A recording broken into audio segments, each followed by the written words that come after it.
My parents called me a failure for years, then tried to kick me out of Grandpa's ADTH. But I exposed everything in front of the whole family. Growing up, I always felt like I was living in Megan's shadow, my older sister who, in our parents' eyes, could do no wrong. She had everything they seemed to admire: brains, discipline, and a spotless academic record. Megan just had this laser focus and drive that made her look perfect to them. Me? I was the complete opposite. I struggled to stay focused in class, put everything off until the last possible second, and couldn't remember anything unless it was glued to my hand. But it wasn't just school where I fell short, it bled into every part of my life. No matter how hard I tried, I always felt like I was failing. I didn't know why I was like this, and for the longest time, I truly believed I was just lazy or broken.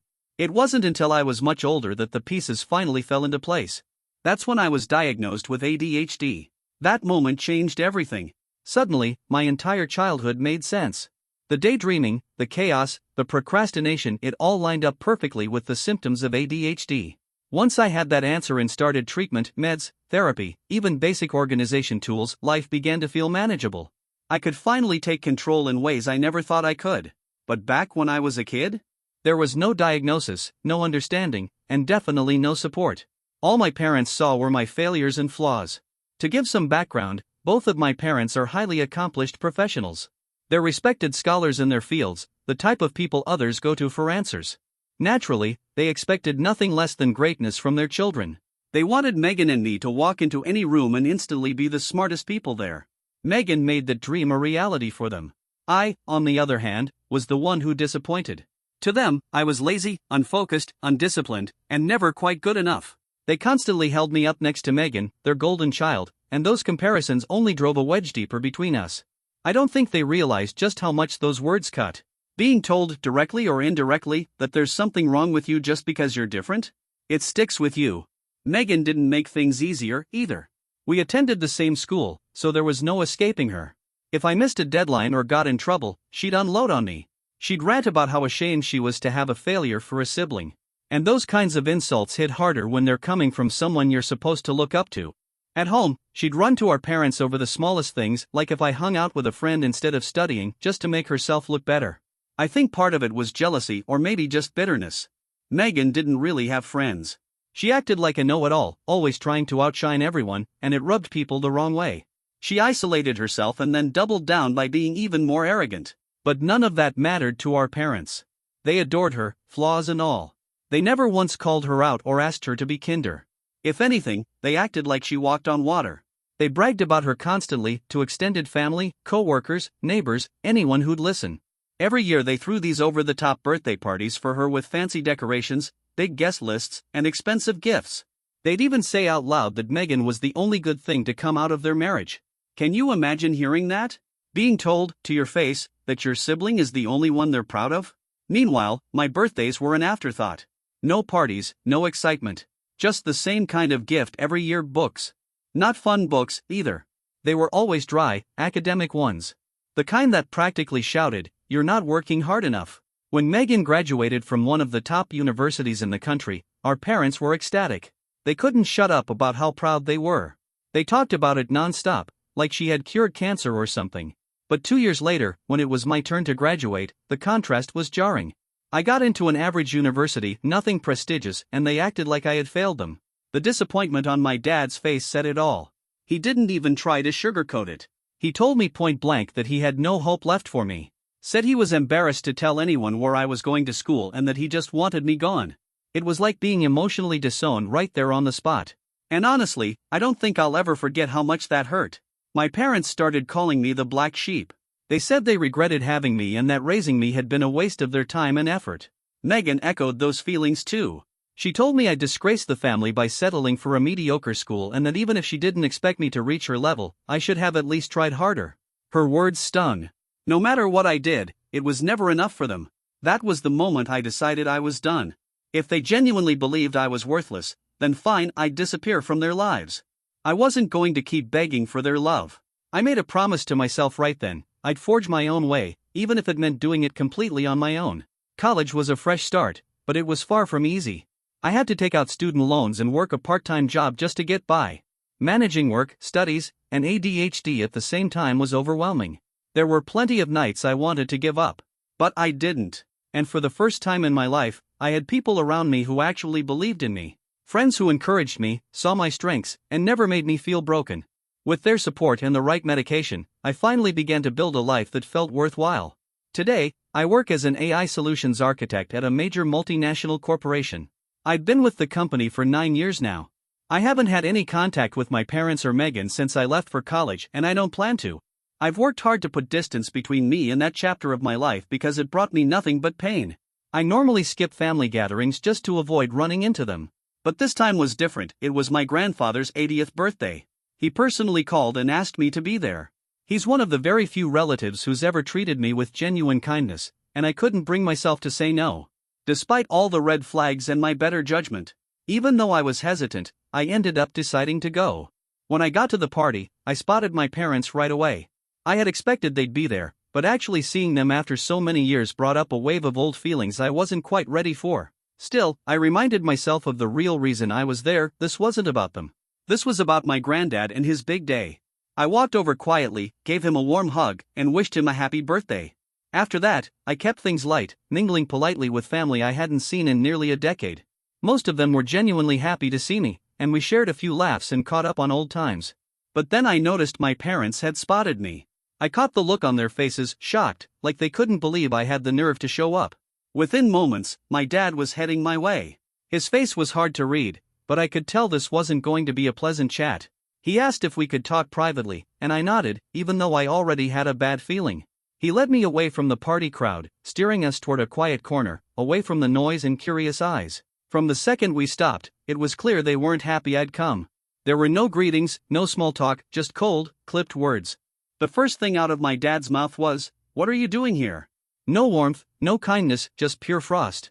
I told him plainly that I was there because Granddad had personally invited me. I couldn't say no to him. It was his 80th birthday, and I wanted to honor that. But my mom wasn't satisfied with that answer. She jumped in right away, demanding to know why I hadn't shown up for any of Granddad's previous birthdays, or any family event for that matter, but suddenly decided to show up now. She accused me of using Granddad as an excuse. She even asked if I had finally come to my senses and wanted to mend things with them. That hit a nerve. But I stayed calm. I told them, loud and clear, that I had zero interest in reconnecting. I didn't need their permission to show up at a party thrown for my own grandfather.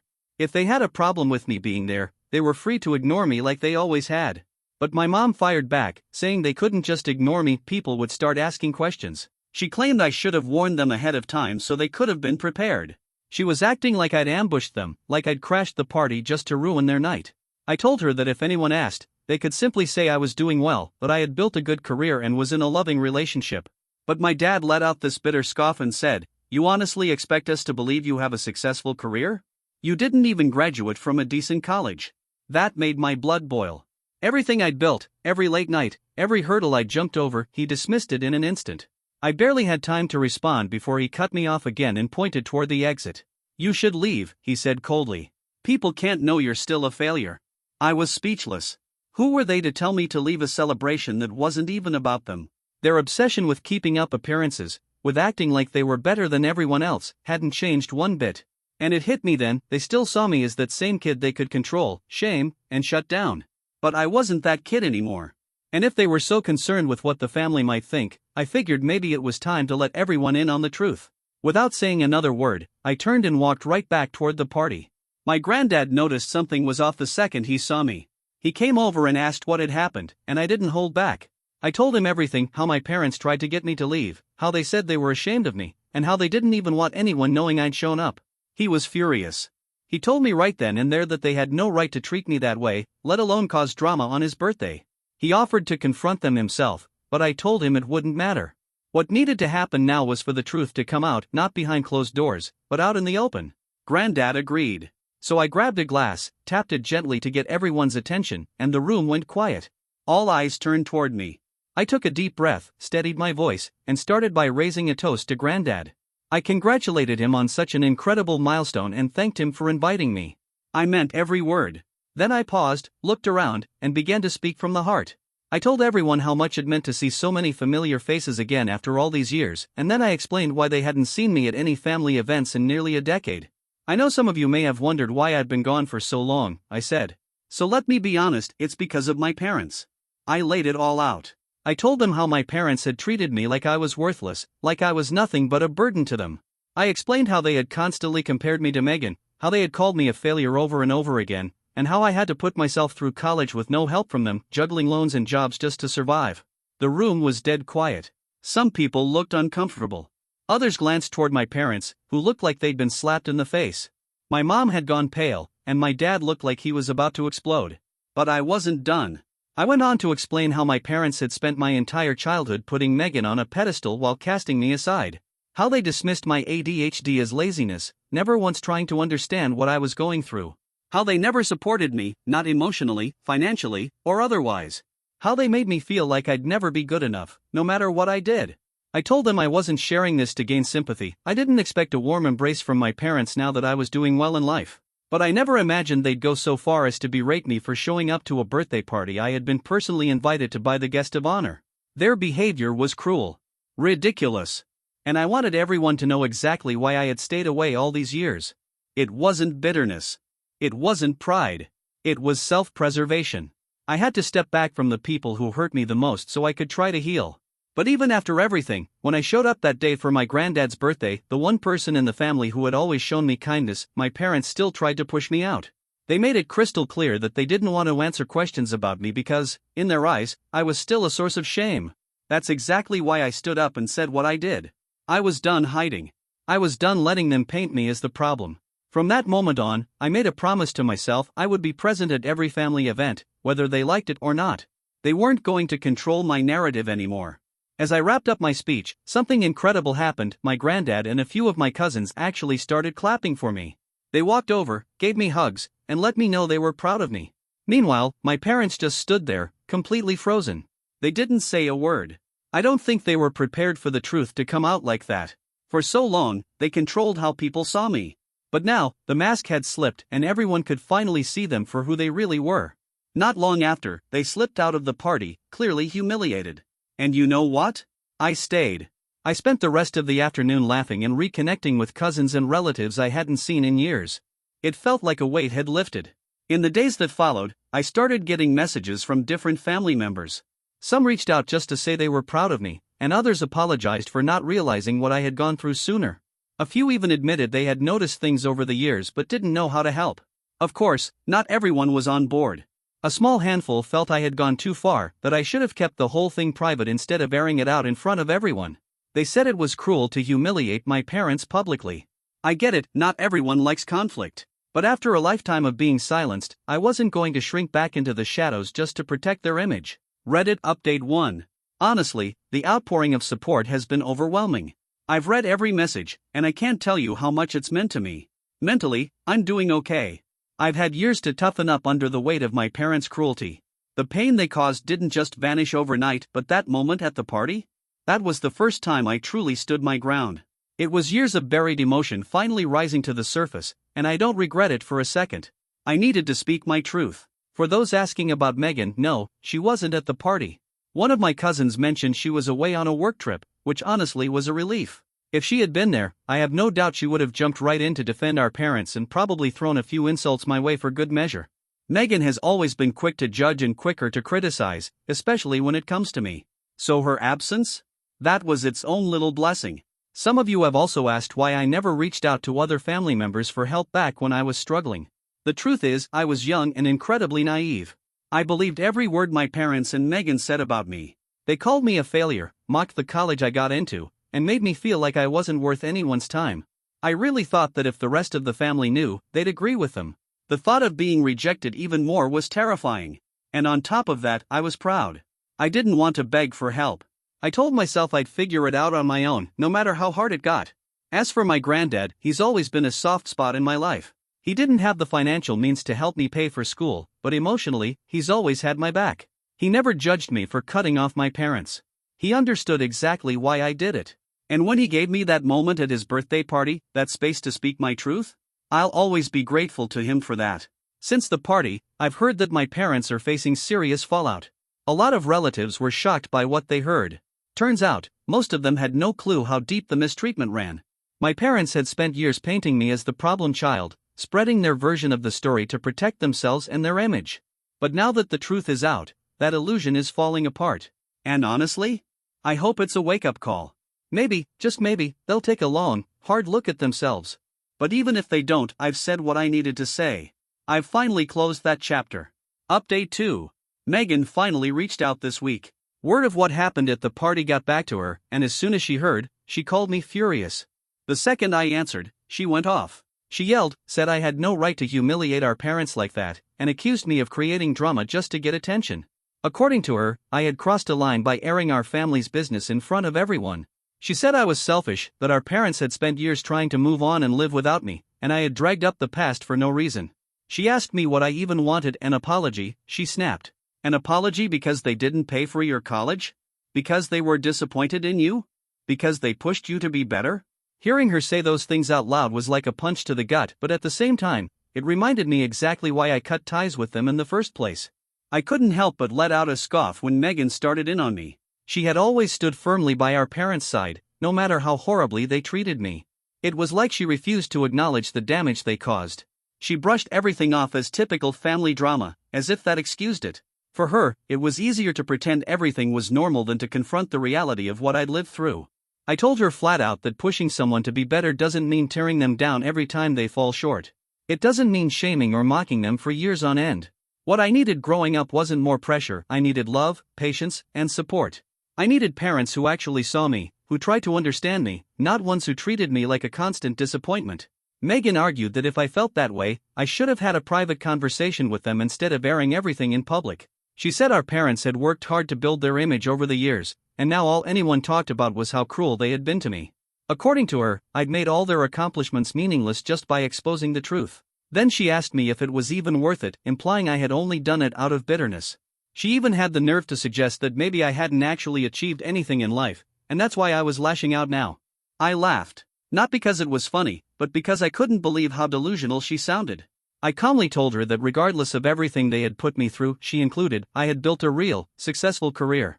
My decision to speak out had nothing to do with trying to brag or get revenge. I did it because I was tired of being silenced. I was tired of them twisting the story and making me out to be the failure when, in reality, I was the one they had failed. This wasn't about making them look bad. It was about finally speaking the truth. For once, I wanted people to know what had actually happened behind all those polite smiles and perfect family photos. Megan still didn't get it. She kept pushing, saying I needed to issue a public apology to help salvage our parents' reputation. That's when I stopped her. I told her, flat out, that I would never apologize. Why should I? I was the one who had been hurt. I was the one who was cast out. I told her maybe it was time she pulled her head out of the sand and stopped defending people who had treated me like garbage for most of my life. And to really get under her skin, I told her I planned on attending every single family gathering from here on out, whether she or our parents liked it or not.